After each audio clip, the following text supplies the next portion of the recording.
My boyfriend and his first love got arrested for hooking up in a public park. When I went to the police station to bail them out, he was holding her protectively in his arms. Both of their necks were covered in hickeys. Sarah lost her job. I was just taking her to the park to cheer her up. I wanted to scream at him, but the words died in my throat. It just wasn't worth it anymore. I didn't want to be the nagging, controlling bitch he always called me. I just lowered my head, signed the papers, and paid the fine. The officer asked the routine question, "What's your relationship?"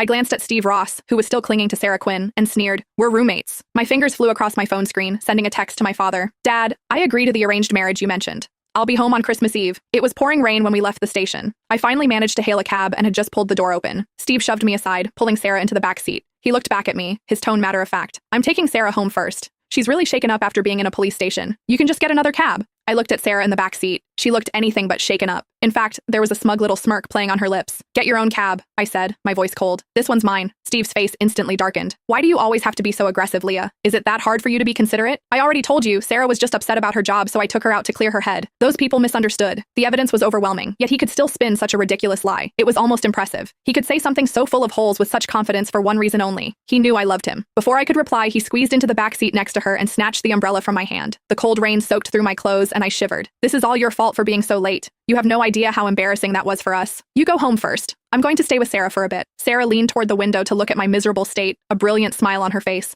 "Sorry, Leah. Steve's just really worried about me." Steve shot her a look that was almost tender. "Don't even bother talking to her." With that, he rolled up the window and told the driver to go, leaving me standing on the curb like a drowned rat. Rain streamed down my hair, blurring my vision and extinguishing the last flicker of hope in my heart. I knew he didn't care about me, but I never imagined he could be this cruel. Defeated, I tried to hail another cab. 4 hours later, long after dark, another car finally arrived. By the time I got home, my head was pounding and my throat was starting to itch. A message from my dad popped up with a photo attached.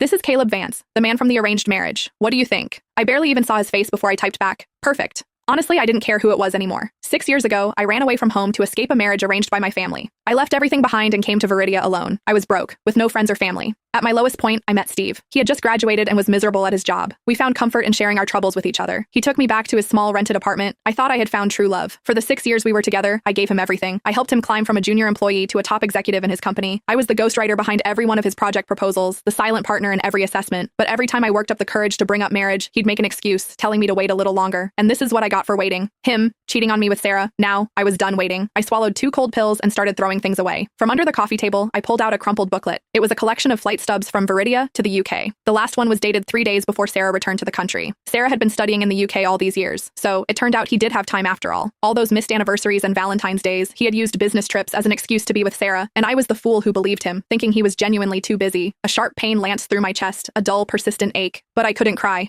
Every little thing that had felt off suddenly made perfect sense. It wasn't that he didn't have time, he just didn't have time for me.